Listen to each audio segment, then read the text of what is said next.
বিপুল পরিমাণ ফেনসিডিল উদ্ধার করল বিশালগড় থানার পুলিশ। ঘটনার বিবরণে জানা গেছে যে বৃহস্পতিবার রাতে পাচারকালে বিশালগড় মহকুমা পুলিশ আধিকারিকের অফিস ও বিশালগড় আদালতের মাঝামাঝি স্থানে উল্টে যায় ফেনসিডিল বোঝাই গাড়ি। ঘটনার খবর পেয়ে বিশালগড় মহকুমা পুলিশ আধিকারিকের নেতৃত্বে দ্রুত ঘটনাস্থলে ছুটে যায়। পুলিশ ঘটনাস্থলে যাওয়ার পূর্বে একটি স্করপিও গাড়িতে করে পাচারকারীরা পালিয়ে যেতে সক্ষম হয়েছিল। পরবর্তী সময় পুলিশ ঘটনাস্থলে গিয়ে ফেনসিডিল সহ ফেনসিডিল বোঝাই বোলেরো গাড়িটিকে উদ্ধার করে থানায় নিয়ে যায়। বিশালগড় মহকুমার পুলিশ আধিকারিক এই বিষয়ে জানিয়েছেন যে মোট 40 কার্টুন সহ কিছু খোলা ফেনসিডিলের বোতল উদ্ধার হয়েছে।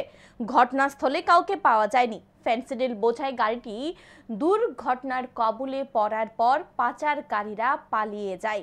গাড়ির নাম্বারের সূত্র ধরে ঘটনার তদন্ত করা হবে বলে জানিয়েছেন পুলিশ আধিকারিকেরা। দেখে নেব বিস্তারিত। বিএসএফ ক্যাম্পের 1 নম্বর গেটের পাশে 12টা 40-45 দিকে একটা বোলেরো পিকআপ আউটলাইন হয়ে যায় এবং এটা ফেনসিডিল লোডেড ছিল। তো আমরা এসে কিছু ফেনসিডিলের মাটিতেও পড়ে গেছে, পেডি কিছু গাড়িতে ছিল। টোটাল আমরা 40 পেডি ফেনসিডিল পেয়েছি আর কিছু খুচরা পেয়েছি।